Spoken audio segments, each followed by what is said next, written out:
নিতাই আরও একবার একটা মশার কামড় খেয়ে একটু চাঙ্গা হয়ে বসলো। অনেকক্ষণ সে ওই বাড়িটার দিকে তাকিয়ে বসে আছে, কিন্তু দেখার মতো কিছুই তো তার নজরে পড়েনি। বাড়িটা ইব্রাহিম শেখের। দোতলা বাড়ির চারদিকে বিরাট উঁচু পাঁচিল, সামনের গেটটাও দেখবার মতো। ভেতরে গাছগাছালি কিছুই নেই, একটাই মাত্র আলো জ্বলছে। নিতাই যেখানে বসে আছে সেখান থেকে বাড়িটা খুব দূরেও নয়, আবার খুব কাছেও নয়। তবে নিতাই কিনা অন্ধকারে দেখতে পায়, তার চোখকে ফাঁকি দিয়ে ওই বাড়িতে কেউ ঢুকবে বা বেরোবে এ হতে পারবে না। কিন্তু কেন এই নজরদারি? ইন্সপেক্টর বাবুর কি মাথা খারাপ হয়ে গেছে? ওই রকম একটা গণ্যমান্য লোকের বাড়িতে আড়ি পাতা, কেউ শুনলে যে নিতাইকেই পাগল ঠাউরাবে। সে ইন্সপেক্টর বাবুকে জিজ্ঞেস করেছিল, কিন্তু তিনি কিছুই ভাঙলেন না। শুধু বললেন, খুব ভালো করে নজর রাখবি, এদিক ওদিক কিছু দেখলেই আমাকে জানাবি। নজর রাখতে গিয়ে বেটা আবার ঘুমিয়ে পড়িস না। কিন্তু ঢুলুনি তো আসছে, তার সঙ্গে রয়েছে ঝিঁঝি পোকার ডাক। এই জায়গাটার ঘাসগুলো বেজায় বড় বড়, তার ওপর আছে বেশ কতকগুলো বড় বড় গাছ। রাত্রিবেলা কেউ বড় একটা এদিকে আসে না। এই ইব্রাহিম শেখকে নিতাইয়ের কিন্তু বেশ ভালোই লাগে। তবু কী যেন একটা রহস্য আছে লোকটার মধ্যে। তা না হলে ইন্সপেক্টর বাবু কি আর অমনি অমনি কিছু না জেনে শুনে?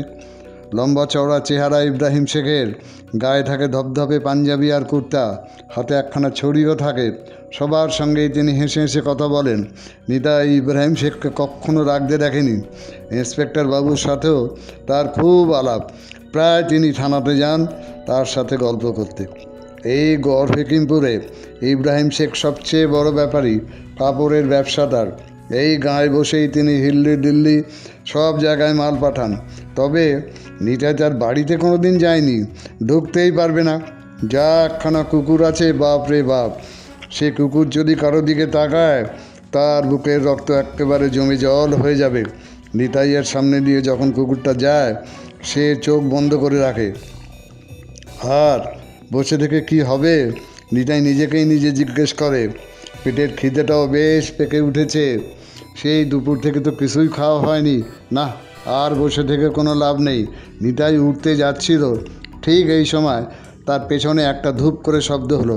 নিতাই ঘাড় ঘুরিয়ে দেখতে যাবে, সেই সময় একটা ঠান্ডা মতো জিনিস কে যেন তার ঘাড়ে ছোঁয়ালো। তারপর একটা খড়খড়ে গলা বলে উঠল, এই উঠে দাঁড়া! নিতাই একেবারে অবাক, এ আবার কারা রে বাবা? সে ভেবেছিল এই ঘুটঘুটটি অন্ধকারে কেউই তাকে দেখতে পাবে না, কিন্তু তা তো নয়। এখন বোঝা যাচ্ছে তাকেও কারা যেন নজরে রেখেছে। নিতাই আস্তে আস্তে উঠে দাঁড়ালো। তারপর পেছন ফিরে দেখলো একটা নয়, দুটো লোক, দুটোই মুস্কো জুয়ান। একটা লোক কি যেন একটা তাক করে রেখেছে তার দিকে। নিতাই জানে ওটা রিভলভার। সেই খড়খড়ে গলা বলল, এখানে কী করছিস? সেই সময় অন্য লোকটা ফিসফিস করে বলল, মানিক, এই লোকটা পুলিশের স্পাই, আমাদের উপর নজর রাখছে। মানিক নামের লোকটা বলল, তাই নাকি? আমার এই চোখকে ফাঁকি দিয়ে স্পাইগিরি? এই বল, এখানে কী করছিলি? নিতাই বলল, আগে বাবু, কদিন ধরে পেটটা খুব গড়বড় করছে, তাই তাই কি কালমেঘ পাতা নিতে এসেছিলুম। দুটো লোকই খুব খুব করে হেসে উঠল। কালমেঘ পাতা নিতে এসেছিস? আগে হ্যাঁ বাবু। তারপর তারপর আমার একটা টাকা কোথায় পড়ে যেন গড়িয়ে গেল, তাই খুঁজছিলাম আর কি। কিন্তু আমরা যে দেখলাম তুই শেখ সাহেবের বাড়ির দিকে তাকিয়ে বসে আছিস। নিতাই প্রতিবাদ করে বলে, না না, শেখ সাহেবের বাড়ির দিকে আমি তাকাতে যাব কেন? ও বাড়িতে দেখার মতো কিছু তো নেই। কিছুই যদি না থাকে চাঁদ, তবে এই রাত্রিবেলা মশার কামড় খেয়ে এখানে বসে আছো কেন? নিতাই বলল, ওই যে বললাম কালমেঘ পাতা, তাই না? হ্যাঁ হ্যাঁ। একটা লোক তার ঘাড়ে হাত দিয়ে একটা ছোট্ট ধাক্কা দিল। নিতাই প্রায় উল্টে পড়েই যাচ্ছিল, কোনো মতে নিজেকে সামলে নিল। আরেকটা লোক এগিয়ে এসে তার গালে মারল প্রচণ্ড একটা চড়। সেই চড় খেয়ে নিতাই আ করে চেঁচিয়ে উঠল। লোক দুটো এবার নিতাইকে চ্যাংদোলা করে নিয়ে চলল। আমাকে কোথায় নিয়ে যাচ্ছেন বাবু? নিতাই কোনো মতে জিজ্ঞেস করতে পারল। লোক দুটো নিতাইয়ের কথার কোনো জবাব দিল না। তারপর সোজা ইব্রাহিম শেখের বাড়িতে নিয়ে গিয়ে তুলল তাকে। তারপর বেশ কয়েকটা ঘর পেরিয়ে ভেতরের দিকের একটা ঘরের তালা খুলে অন্ধকারের ভেতর তাকে ছুঁড়ে ফেলে দিল। তারপর বাইরে থেকে হুড়কো লাগিয়ে দিল। দিলদার সিংয়ের দোকানে একটি চেয়ারে বসে আছে চিত্রা। ক্লান্তি আর অতিরিক্ত টেনশানে তার দুটি চোখই মাঝে মাঝে বুজে আসছে। দু একটি কৌতূহলী মুখ দোকানে উকিঝুঁকি মারবার চেষ্টা করছিল। দিলদার সিং তাদের ভাগিয়ে দিয়েছেন। এই সময় সোমনাথ এসে পৌঁছে গেল। তার হাতে একটা কালো সুটকেস। কেমন লাগছে এখন আপনার? সোমনাথ প্রশ্ন করে। চিত্রা ধরভর করে জেগে ওঠে। সে বোধহয় একটু ঘুমিয়েই পড়েছিল। তারপর সোমনাথকে জিজ্ঞেস করে, আমায় কিছু বললেন? সোমনাথ বলে, এখন কেমন লাগছে আপনার? ভালো, চিত্রা জবাব দেয়। উঠে দাঁড়াতে পারবেন? পারবো। দিলদার সিং এই সময় বলে ওঠেন, সমু ভাই, বাহিনজির হাল হকিকত আমার ভালো লাগছে না, তবে ভয়ের কিছু নেই, আরও একটু রেস্টের দরকার আছে। হাল হকিকত তো দেখতেই পাচ্ছি, সোমনাথ জবাব দেয়। আপনার হাত পা কিছু ভাঙেনি তো? না না, হাত পা ভাঙেনি, আমি পুচ করিয়ে নিয়েছি, সিংজি বলে ওঠেন। দাঁড়ান, একটা রিক্সা ডাকি, সামনেই আমার বাড়ি, ওখানে গিয়ে খানিকক্ষণ বিশ্রাম নিলে আশা করি শরীরটা আপনার অনেক ভালো লাগবে। চিত্রা বলে ওঠে, না না, রিক্সা লাগবে না, আমি হেঁটেই যেতে পারবো। পারবেন তো? দেখুন, সোমনাথ জানতে চায়। ঠিক পারবো, আপনি চলুন না। নবগ্রাম ঝিল রোডের সিংজির দোকান থেকে বেরিয়ে ওরা রাস্তায় এসে দাঁড়ায়। একটু পরেই পৌঁছে যায় সোমনাথের বাড়ি। সোমনাথের বাড়িটি দোতলা, কিন্তু বাড়ির অবস্থা বড়ই কাহিল। বোঝাই যায় বহুদিন এ বাড়ির দেখভাল হয় না, যত্নার্থী হয় না। সোমনাথ বলে, বাড়িতে আমি একাই থাকি, নিচে আমার গ্যারেজ, ওপরে আমি থাকি। সে চিত্রাকে নিয়ে দোতলায় উঠে আসে। চিত্রা বলে, এক গ্লাস জল খাবেন? হ্যাঁ, দিচ্ছি। জল নিয়ে এসে সোমনাথ লক্ষ্য করে চিত্রার ডান হাতের কনুই থেকে রক্ত পড়ছে। সে বলে ওঠে, কি আপনার কনুইটা তো ভীষণভাবে কেটে গেছে, এতক্ষণ বলেননি? আপনি অদ্ভুত মানুষ তো। কেটে গেছে? লক্ষ্য করিনি। চিত্রা একটু হেসে জবাব দেয়, দাঁড়ান, আমি ব্যবস্থা করছি। 5 মিনিটের মধ্যে সোমনাথ এক বাটি গরম জল ও তুলো নিয়ে হাজির হয়। তারপর কাটা জায়গাটা ভালো করে ওয়াশ করে ওষুধ লাগিয়ে দেয়। ভয়ের কিছু নেই, তবে সারতে কয়েকদিন সময় লাগবে। এখন কথা বলতে পারবেন তো? একটু শুয়ে থাকবেন? না না, একটু বসলেই সব ঠিক হয়ে যাবে, চিত্রা জবাব দেয়। এখন কটা বাজে? সোমনাথ ঘড়ি দেখে, 12টা। ইস, এত রাত্রির হয়ে গেছে, আমি বাড়ি ফিরবো কেমন করে? তার মুখটা খুব করুণ দেখায়। সোমনাথ বলে, তার জন্য ভাবনা নেই, আমি আপনাকে পৌঁছে দেব। এত রাত্রিরে বাস টাস তো কিছু পাওয়া যাবে না, ট্যাক্সি পাওয়া যাবে? ট্যাক্সির দরকার হবে না, আমার গাড়ি আছে, দেখলেন না নিচে আমার গ্যারেজ। একটা দুটো গাড়ি সব সময় আমার কাছে রেডি থাকে। এবার বলুন তো, যাদের সঙ্গে আপনি যাচ্ছিলেন তারা কারা? ওভাবে গাড়ি থেকে আপনাকে ফেলে দিল? আমি তো ভাবতেই পারছি না। আপনার লাক খুব ভালো, খুব জোর বেঁচে গেছেন আপনি। একটা অন্য কিছুও তো হয়ে যেতে পারতো। চিত্রা একটু চুপ করে থেকে জানতে চায়, আমার ওই ব্যাগটা পেয়েছেন আপনি? হ্যাঁ, এই যে ব্যাগটা, দেখে নিন তো সব ঠিকঠাক আছে কিনা। চিত্রা বলে, ওদের সাথে আপনি মারপিট করলেন? সোমনাথ সে কথার কোনো জবাব দেয় না। সে বলে, আমার কথা থাক, আপনার কথা বলুন। চিত্রা বলে ওঠে, কীভাবে শুরু করব বুঝতেই পারছি না, সব কথা হয়তো গুছিয়ে বলতেও পারবো না আপনাকে। আমার নাম চিত্রা, চিত্রা মুখার্জি। আমরা থাকি হাতিবাগানে, হরিঘোষ স্ট্রিটে। আর 14ই আশ্বিন তো, আজ আমার বিয়ে হওয়ার কথা ছিল। বিয়ে? সোমনাথ একটু চমকে যায়। হ্যাঁ, বিয়ে। আমার বাবা নেই, মা আছেন। ইদানিং মা শরীরটা একদমই ভালো যাচ্ছে না, তাই আমার বিয়ের জন্য মা একেবারে উঠে পড়ে লেগেছিল। মার যদি হঠাৎ কিছু একটা হয়ে যায়, দিন রাত্রি মা ওই এক কথা বলতো। শেষ পর্যন্ত আমাকে বিয়েতে রাজি হতেই হলো। বিয়েটা ঠিক হয় একটা কাগজের বিজ্ঞাপন থেকে। ছেলে বিদেশে থাকে, ব্যাংকে নাকি চাকরি করে, বাবা মা কেউ নেই। থাকার মধ্যে ওই মামা আছে। সেই মামাই কথা টথা বলতে আসতো, বলেছিল আমাদের কোনো ডিমান্ড নেই, শাঁখা সিঁদুর পরিয়ে মেয়েকে পাঠাবেন, ঘরের লক্ষ্মী নিয়ে যাচ্ছি, এই তো যথেষ্ট। একটাই শর্ত ছিল, ছেলে কিন্তু টোপর পরে বিয়ে করতে আসবে না, আমাকে যেতে হবে ওদের বাড়ি বিয়ে করতে। আপনি রাজি হয়ে গেলেন? সোমনাথ জিজ্ঞেস করে। প্রথমে খুব অদ্ভুত লেগেছিল, তারপর মার মুখ চেয়ে আমাকে রাজি হতে হলো, কারণ মা এই শর্তেও রাজি হয়ে গিয়েছিল। সাধারণত বিয়েতে যেমন হয় হই হুল্লোড়, ছুটোছুটি, গান বাজনা, আমার বিয়েতে সেরকম কিছুই হয়নি। কি করে হবে, আমাদের তো কোনো লোকজনই নেই। আপনি তো একটা স্কুলে চাকরি করেন। হ্যাঁ, আমার স্কুলের কলিগরা এসেছিল, সে তো সন্ধেবেলা কিছুক্ষণের জন্য। আমার একমাত্র বন্ধু মহুয়া, ওর ছোট ছেলে আর ওর বর, এরাই শুধু সারাক্ষণ আমার সাথে ছিল। আর ছিল পাড়ার কিছু চেনাশোনা মানুষজন। বিয়ের লগ্ন ছিল অনেক রাত্রিরে। সেই মামা আর তার এক বন্ধু এসেছিল আমাকে নিতে। শাক বাজছিল, অনেকে উলুটুলুও দিচ্ছিল। আমি এই সময় আস্তে আস্তে গিয়ে গাড়িতে বসলাম। আপনার সঙ্গে আর কেউ আসেনি? মহুয়া আসবে বলেছিল, কিন্তু শেষ সময়ে ওর বাচ্চাটার হঠাৎ শরীর খারাপ হওয়াতে ওর আর আসা হলো না। ছেলেকে আপনারা তার মানে কেউই দেখেননি? সোমনাথ জানতে চায়। না, ফটো দেখিয়েছিল, আমি অবশ্য দেখিনি, অন্য সবাই দেখেছিল। ছেলে নিজে কোনো দিন আপনাদের বাড়িতে আসেনি? না। ও, আমরা যে গাড়িতে করে আসছিলাম তার পেছনে আরেকটা গাড়ি ছিল।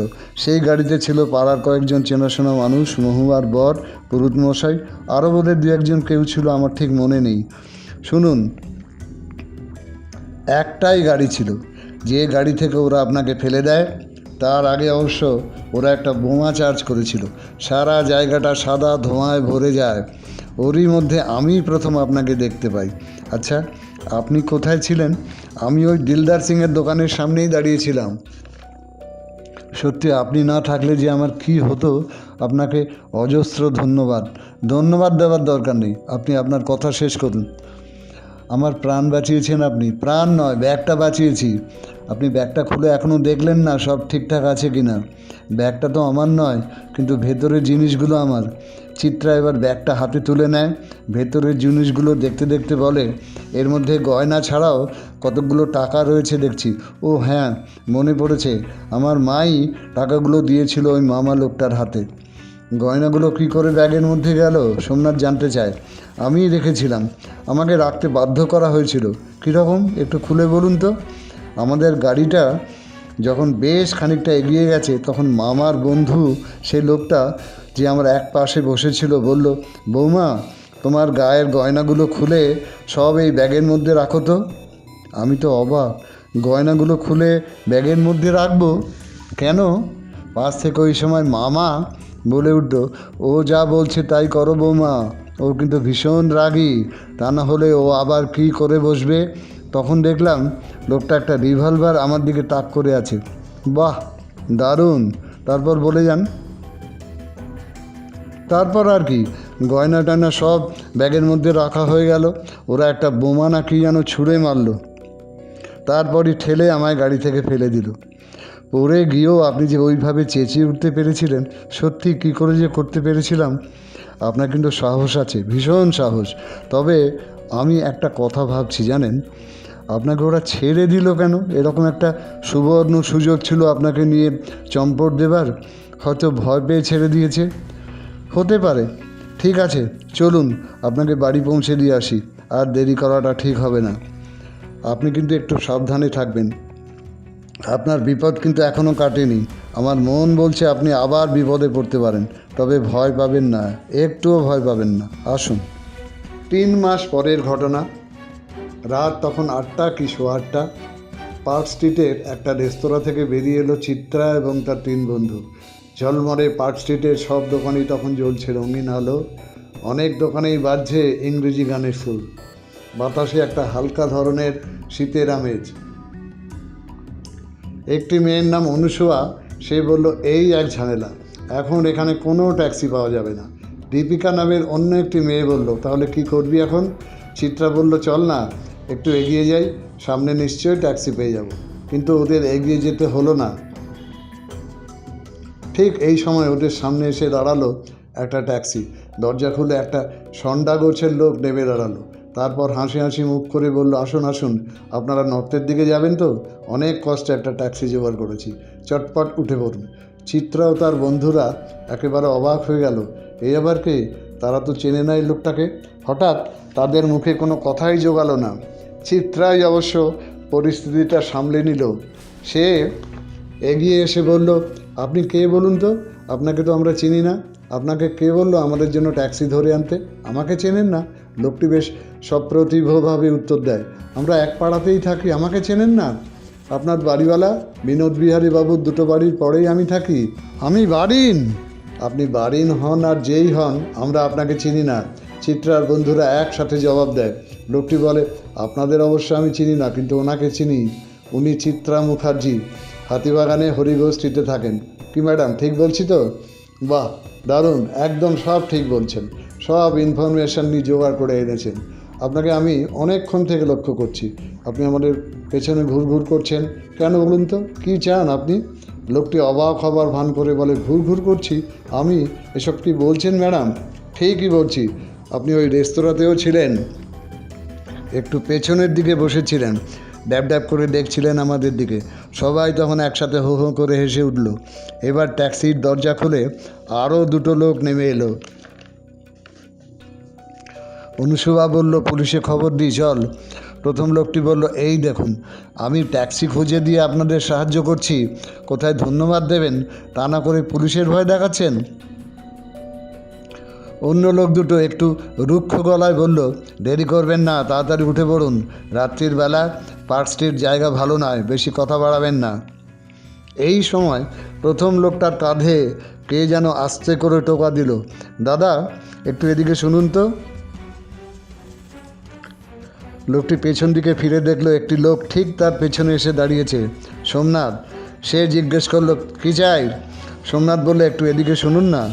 লোকটা ডান হাতটা তুলে দ্বিতীয় লোকটির দিকে ইঙ্গিত করে বলল, মানিক, দেখ তো কী বলছে লোকটার। মানিক নামের লোকটি এগিয়ে এলো সোমনাথের দিকে, কিন্তু তার আর এগোনো হলো না।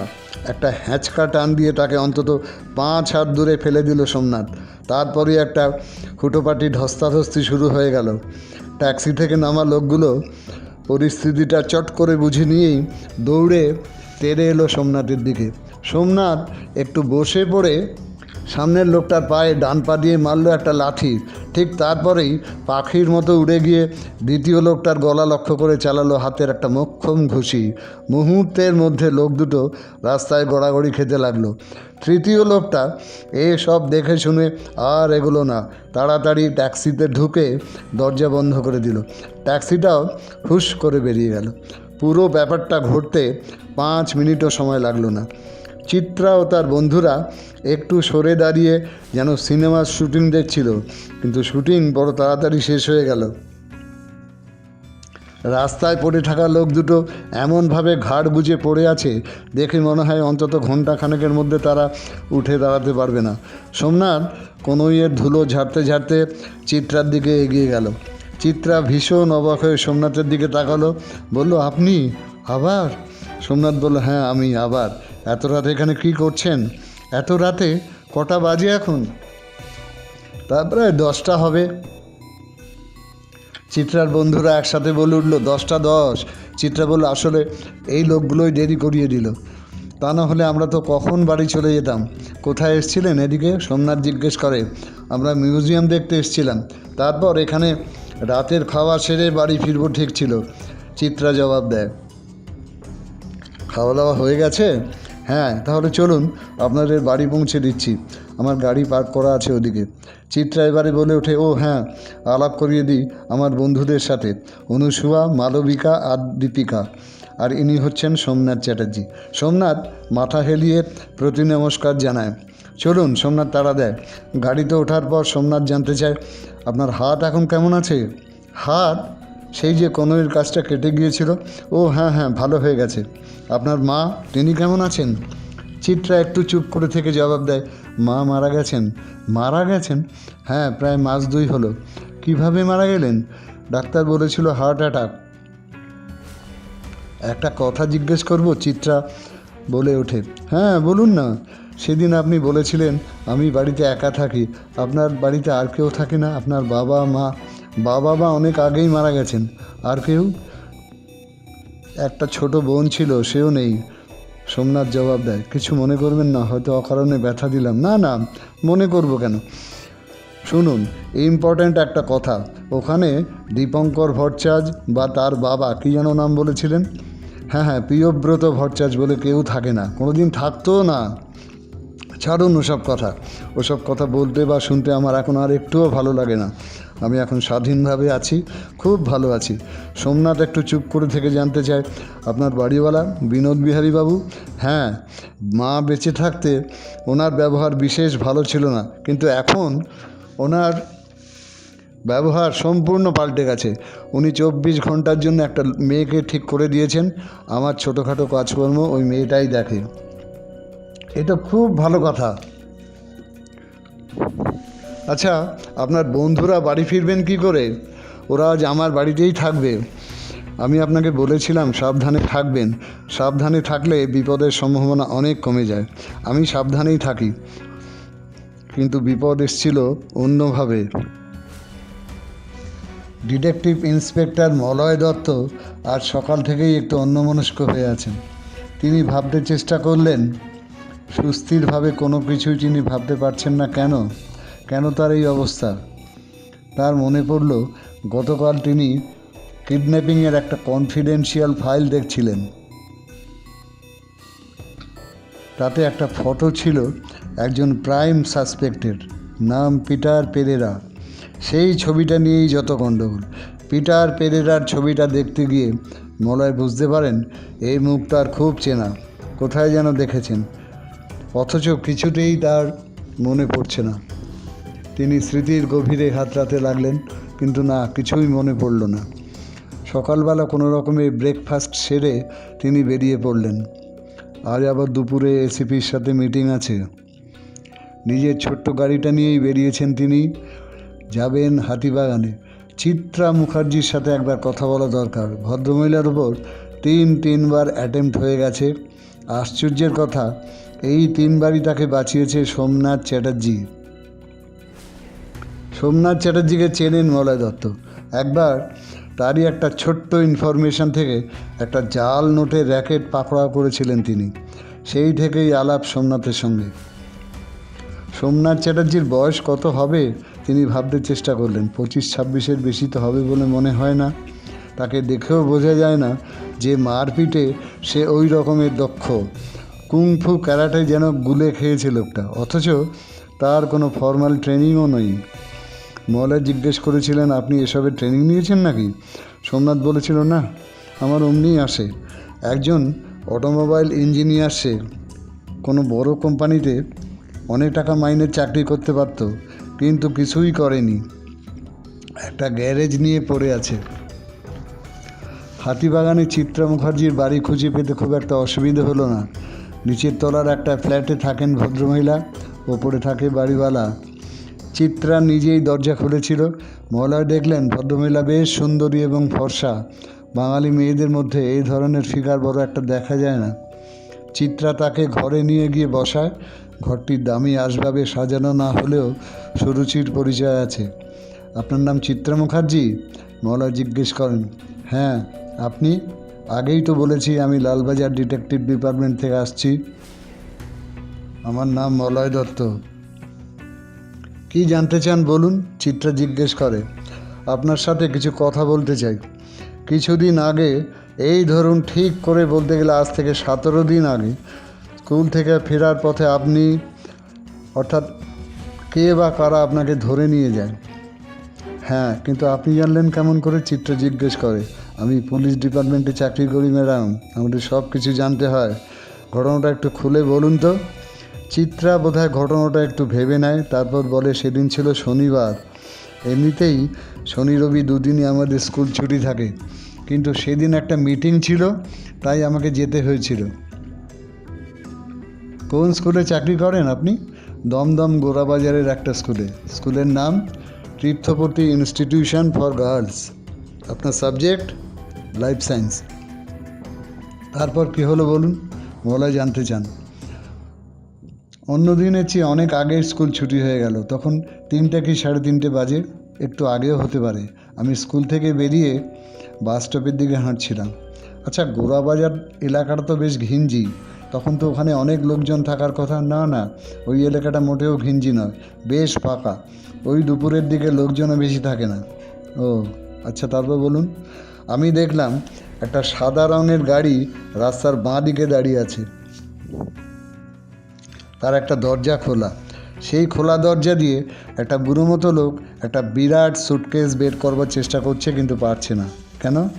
সুটকেসটা ভীষণ বড়, দরজায় আটকে যাচ্ছে। তখন আপনি গেলেন সাহায্য করতে। হ্যাঁ, বুড়ো লোকটি আমায় বলেছিল, দেখো তোমা, এটা বের করতে পারো কি না। আমি তো বুড়ো হয়েছি, আমার দ্বারা তো। আমি বললাম, আপনি সরুন, আমি দেখছি। ব্যাস, তারপরই আমাকে ধাক্কা মেরে গাড়ির ভেতরে ঢুকিয়ে দিল। তারপর পাশ থেকে কে যেন আমার মুখে একটা রুমাল চেপে ধরলো। আপনাকে ধরে কোথায় নিয়ে গিয়েছিল আপনার কোনো ধারণা আছে? জায়গাটা চিনতে পেরেছিলেন? না না, কিছুই বুঝতে পারিনি। প্রথম দিকে তো আমার কোনো জ্ঞানই ছিল না। তারপর যখন জ্ঞান হলো তখন দেখলাম আমি একটা খাটে শুয়ে আছি, আমার হাত দুটো খাটের একটা রেলিংয়ের সাথে বাঁধা।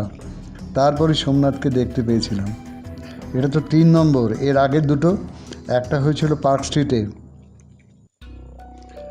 3-4টে লোক একটা ট্যাক্সিতে আপনাকে তোলবার চেষ্টা করেছিল। শুধু আমাকে নয়, আমার সাথে আমার 3 বন্ধুও ছিল। সেখানেও সোমনাথ। মলয় জানতে চান? হ্যাঁ, ওই এসে আমাদের ওই বদমাশগুলোর হাত থেকে আমাদের বাঁচায়। আর প্রথমটা, সেটা তো পুরোটাই একটা সাজানো ঘটনা। আমার মা তখন বেঁচে ছিলেন। আমাকে বিয়ে করবে বলে টোপ ফেলে কয়েকটা লোক আমাদের টাকা পয়সা গয়না টয়না সব চুরি করবার তালে ছিল। সোমনাথ সেই টাকা পয়সা গয়না সব আমাকে ফিরিয়ে এনে দিয়েছিল। এই সোমনাথ চ্যাটার্জি থাকে কোথায়? গড়িয়ার কোনো একটা জায়গায় মনে হয়। আপনি তো গেছেন ওর বাড়ি? হ্যাঁ, গেছি, রাত্রির বেলা কিছুক্ষণের জন্য। আমি ঠিক বুঝতে পারিনি। কিছু মনে করবেন না, একটা কথা জিজ্ঞেস করি। এই সোমনাথকে আপনাকে ভালোবাসে?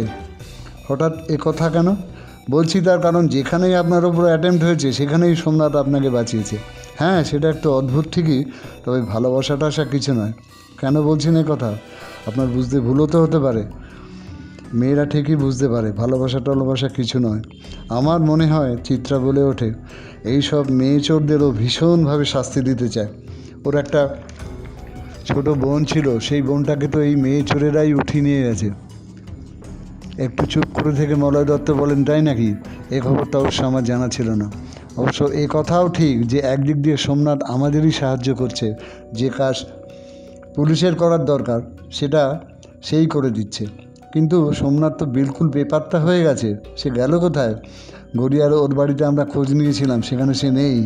ওর গ্যারেজের লোকজনও কিছুই বলতে পারলো না। এদিকে আপনাকে যেখানে ধরে নিয়ে গিয়েছিল সেই কাল্লুর আড্ডার সব কটাকেই আমরা অ্যারেস্ট করেছি, কিন্তু কাল্লুকে খুঁজে পাইনি। সেও কোথায় মিলিয়ে গেছে কেউ বলতে পারেনি। সোমনাথ কিন্তু ওই লোকগুলোকে আচ্ছা করে ধোলাই দিয়েছিল, জানি। ওদের অবস্থা দেখলেই সেটা বোঝা যায়। কিন্তু সোমনাথই বা কোথায় গেল, কাল্লুই বা কোথায় গেল? আমার মনে হয় সোমনাথই কাল্লুকে আটকে রেখে দিয়েছে। আচ্ছা, একটা কথা, আপনি কি পুলিশ প্রোটেকশন চান? হঠাৎ মলয় বলে ওঠেন, যদি চান তবে সে ব্যবস্থা আমরা এক্ষুনি করে দিতে পারি। না, আমার কোনো প্রোটেকশানের দরকার নেই। চিত্রা বলে ওঠে, বলছেন তো দরকার নেই, অথচ 3-3বার আপনার ওপর অ্যাটেম্প্ট হয়ে গেল। না না, আমার কোনো প্রোটেকশানের দরকার নেই। মলয় হঠাৎ উঠে দাঁড়ান। ঠিক আছে ম্যাডাম, আজ তবে এই পর্যন্তই। যদি দরকার হয় আবার আপনাকে জ্বালাতে আসবো। এই সময় চিত্রা বলে ওঠে, শুনুন, ওর মোবাইল নাম্বার আছে আমার কাছে, সেই নম্বরে আপনি যোগাযোগ করতে পারেন। মলয় বলেন, নাম্বার আমার কাছেও আছে, কিন্তু সেই নম্বরে কোনো কাজ হচ্ছে না।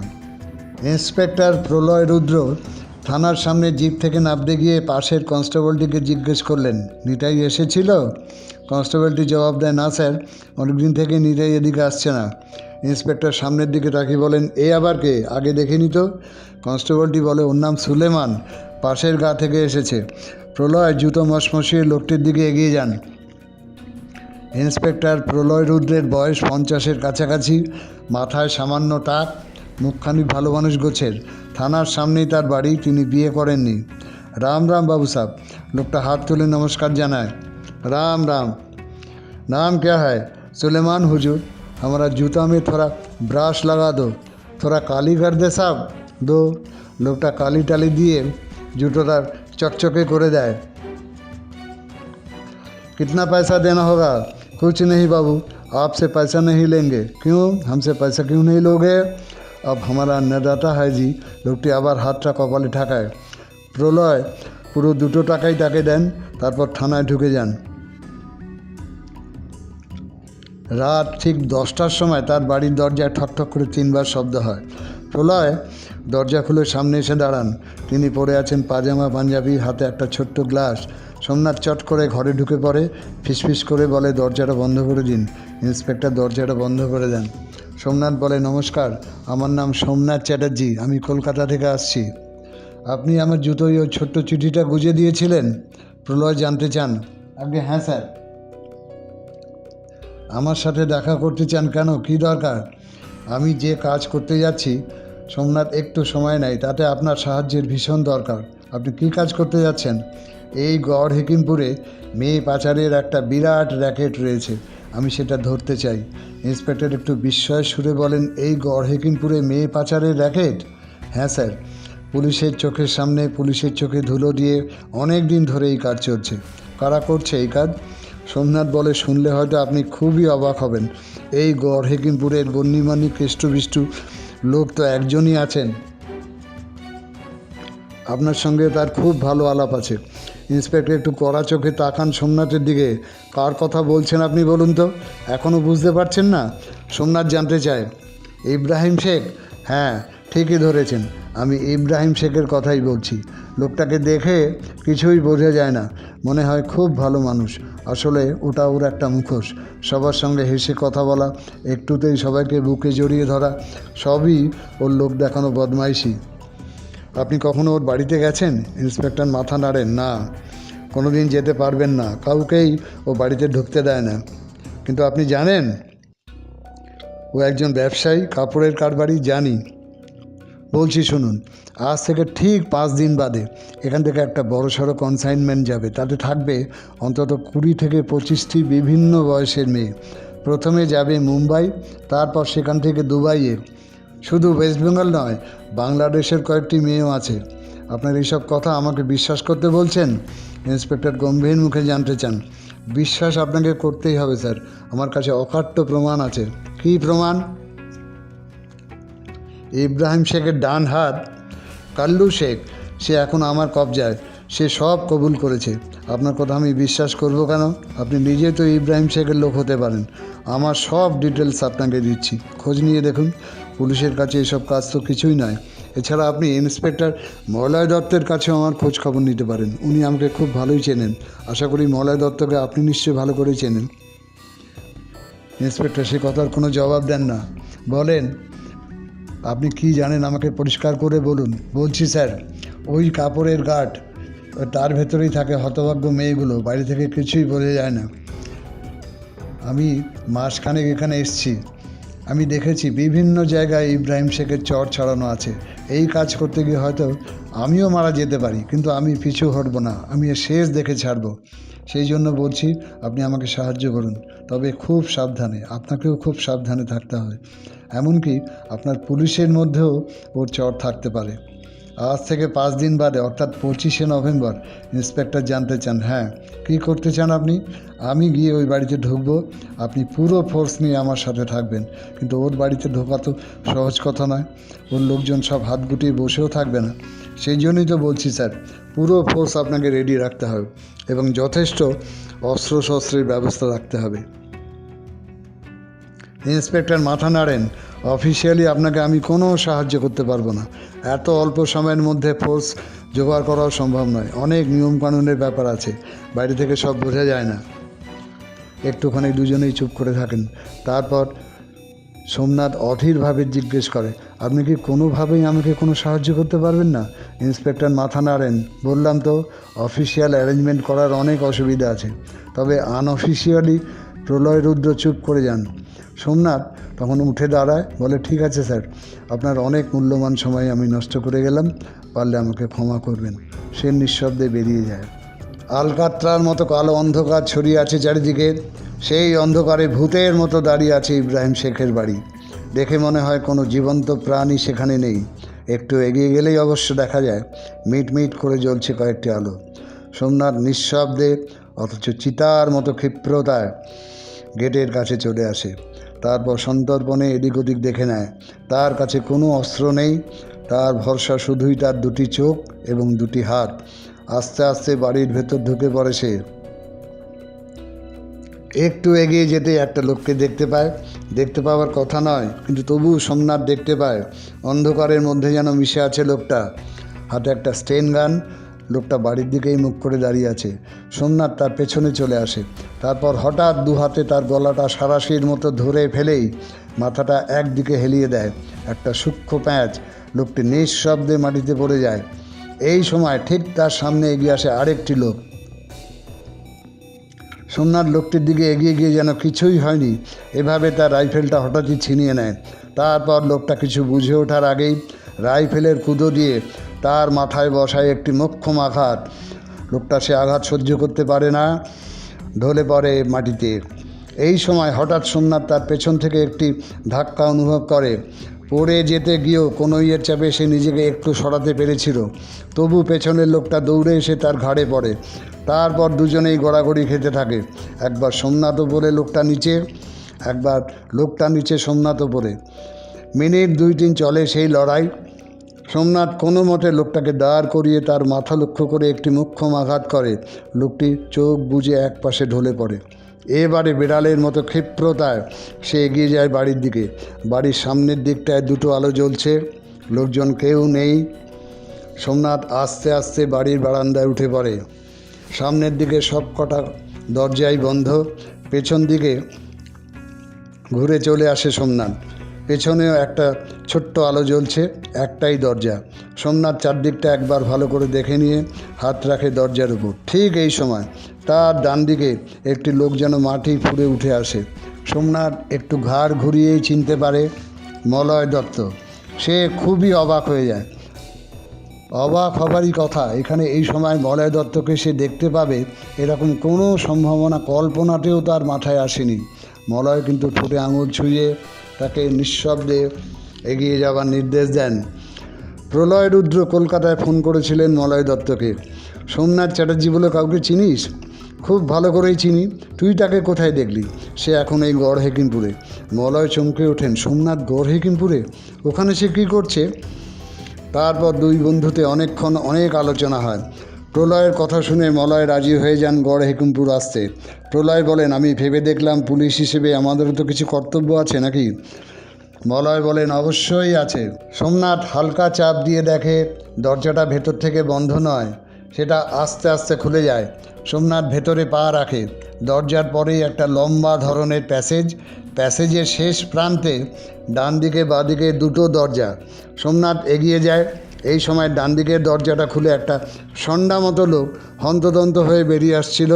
সোমনাথ ঠিক তার সামনে পড়ে যায়। ষণ্ডা লোকটার পরনে একটা কালো প্যান্ট, কালো জামা। মুহূর্তের মধ্যেই সে তেড়ে আসে সোমনাথের দিকে। সোমনাথ দু হাতে চেটো দিয়ে লোকটার মাথার দুপাশে একটা মোক্ষম আঘাত বসায়। নিখুঁত মার। লোকটা এক পাশে কলা গাছের মতো ঢলে পড়ে। সোমনাথ ডান দিকের ঘরে প্রবেশ করে। এখানে বেশ একটা ঝলমলে আলো জ্বলছে। ঠিক মাঝখানে পাতা রয়েছে একটা বড় সড়ো টেবিল। এদিক ওদিক ছড়ানো রয়েছে কয়েকটা চেয়ার। টেবিলে ছুরি কাটা চামচ ও কিছু খাবার দাবার। মনে হয় একটু আগেও এখানে অনেকে মিলে খাওয়া দাওয়া করছিল, কিন্তু হঠাৎ কোনো কারণে সবাই উঠে গেছে। সোমনাথ সেই ঘরটা পেরিয়ে পাশের আরেকটি ঘরে গিয়ে ঢোকে। এ ঘরেও একটা আলো জ্বলছে, তবে আলোটা খুব তীব্র নয়। কিছু বুঝে উঠতে পারার আগেই 3 দিক থেকে 3টে লোক এসে বন্দুক উঁচিয়ে তার সামনে দাঁড়ায়। একটা লোক বলে, এই তুই কে রে? এখানে ঢুকেছিস কেন? তোর সাহস তো বড় কম নয়। আরেকটা লোক বলে, ওস্তাদ একে চিনতে পারলে না? সেই পার্কশিটের জোকারটা আমাদের খুব নাকানি চুমানি খাইয়েছিল। আরেকজন লোক বলে ওঠে, হ্যাঁ হ্যাঁ, এবারে চিনেছি। কী ব্যাপারে? এখানে মরতে এসছিস কেন? তবে মর বেটা।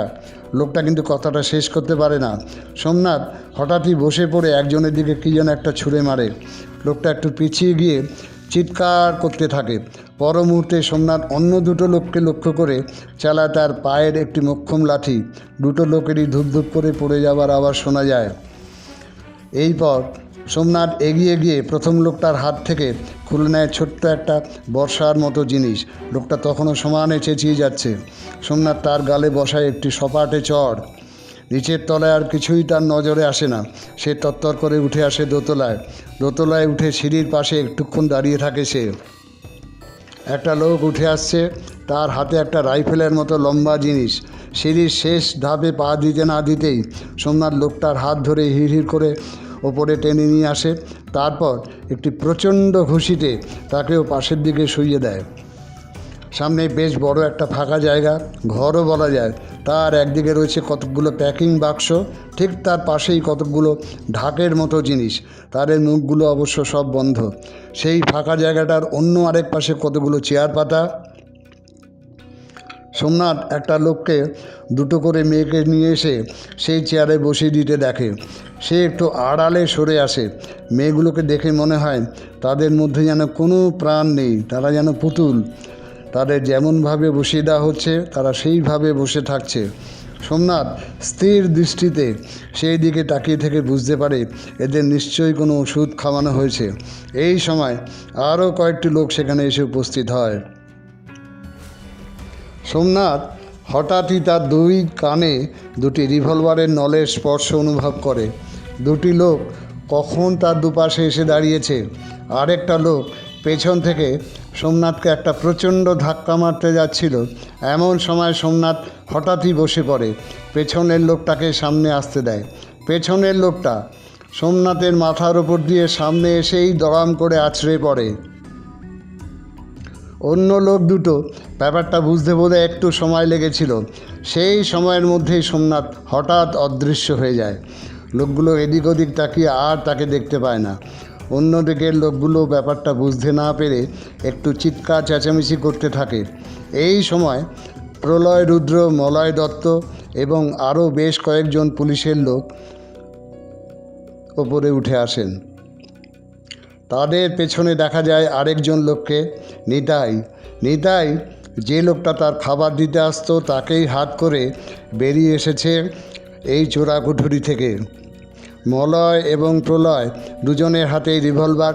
তারা চেঁচিয়ে বলেন, কেউ নড়বার চেষ্টা করবে না, একটু নড়েছ কি প্রত্যেকের মাথার খুলি উড়িয়ে দেব, সবাই হাত তুলে দাঁড়াও। লোকগুলো হতভম্বের মতো হাত তুলে দাঁড়ায়। লোকগুলোকে হাত তোলা অবস্থাতেই একদিকে দাঁড় করানো হয়। এই সময় কয়েকজন ফটোগ্রাফার ঝপঝপ করে ছবি তুলতে শুরু করেন। প্রত্যেকের হাতে হাত কড়া পরানো হয়, কিন্তু ইব্রাহিম শেখকে খুঁজে পাওয়া যায় না। সোমনাথ আর নিতাই দোতলার অন্য একটা দিকে চলে এসেছে। নিতাই সোমনাথকে ডেকে এনেছে। নিতাই বলে, চলুন স্যার, আমি জানি এই শেখের বেটা কোথায় আছে, আমি দেখিয়ে দিচ্ছি। সোমনাথ কিন্তু ভেবেছিল ইব্রাহিম শেখকে হয়তো আর খুঁজেই পাওয়া যাবে না। হঠাৎ সামনের দিকের একটা দরজা দরাম করে খুলে যায়। একটা উঁচু গলা শোনা যায়, সে হিন্দিতে কথা বলছে, কোই নেহি আয়েগা মেরে সামনে, কোই নেহি। তারপরই সে বাইরে বেরিয়ে আসে। এই সময় সোমনাথ চিত্রাকে দেখতে পায়। চিত্রার গলায় একটা বড় ছোরা ধরে ইব্রাহিম শেখ তাকে নিয়েই এগিয়ে আসছে। সোমনাথ আর নিতাই ছায়ার মতো দাঁড়িয়ে পড়ে। ইব্রাহিম শেখ চিত্রাকে নিয়ে ধীরে ধীরে একতলায় নামতে থাকে। পেছনে এগিয়ে যায় সোমনাথ এবং পুলিশের লোকজন। কারো কিছু করার উপায় নেই। একটু এদিক ওদিক হলেই ছোরাটা চিত্রার গলায় বসে যেতে পারে। এক পা করে নিচে নেমে যেতে থাকে লোকটা।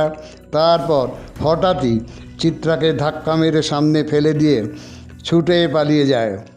সোমনাথ ও পুলিশের লোকজন তার পেছনে ধাওয়া করে, কিন্তু ততক্ষণে সামনে দাঁড়িয়ে থাকা একটা গাড়িতে উঠে পড়েছে লোকটা। তারপর তীব্র বেগে বেরিয়ে যায় গাড়িটা। সোমনাথ বিফল মনোরথ হয়েও গাড়িটার পেছনে ছুটতে থাকে। তারপর অন্ধকারে একটা গাছের গুঁড়ির সাথে ধাক্কা লাগে গাড়িটার এবং প্রচণ্ড শব্দ করে উল্টে পড়ে গাড়িটা। সবাই সামনের দিকে ছুটে যায়। উল্টে গেছে গাড়িটা। সোমনাথই টেনে হিঁচড়ে বের করে আনে লোকটাকে। ইব্রাহিম শেখের নকল দাড়িগোঁফ তখন অনেকটাই অদৃশ্য। পুলিশের টর্চের আলোয় জায়গাটা আলোকিত হয়ে উঠেছে। সোমনাথ বাকি দাড়িগোঁফ টেনে খুলে দেয়। তারপর মলয় এবং প্রলয়ের দিকে তাকিয়ে বলে, চিনতে পারছেন, ইনি হলেন ইব্রাহিম শেখ, পিটার পেরেরা এবং কলকাতা পুলিশের এসিপি রতনলাল রক্ষিত। ঝপঝপ করে ফটো উঠতে থাকে। মলয় দত্তর অনেক দিনের একটা হিসেব হঠাৎই যেন মিলে যায়। তিনি বুঝতে পারেন কেন পিটার পেরেরার মুখটা তার এত চেনা চেনা মনে হয়েছিল। সোমনাথ চিত্রাকে জিজ্ঞেস করেছিল, আপনি এখানে এলেন কি করে? আমাদের বাড়িওয়ালা বিনোদ বিহারী আমায় কতগুলো নাড়ু খেতে দিয়েছিল। হা হা করে হেসে ওঠে চিত্রা। ওর মা নাকি দেশ থেকে পাঠিয়েছে, সেই নাড়ু খেয়েই আমি একেবারে বেহুশ। বুঝেছি। রতনলাল লক্ষ্মীর আর বিনোদ বিহারী দুজনেই দুজনকে চেনেন, ওরা দুজনে পরস্পরের আত্মীয়, আপনি এটা জানতেন? চিত্রা বলে, কি করে জানবো, আমি তো কিছুই বুঝতে পারিনি।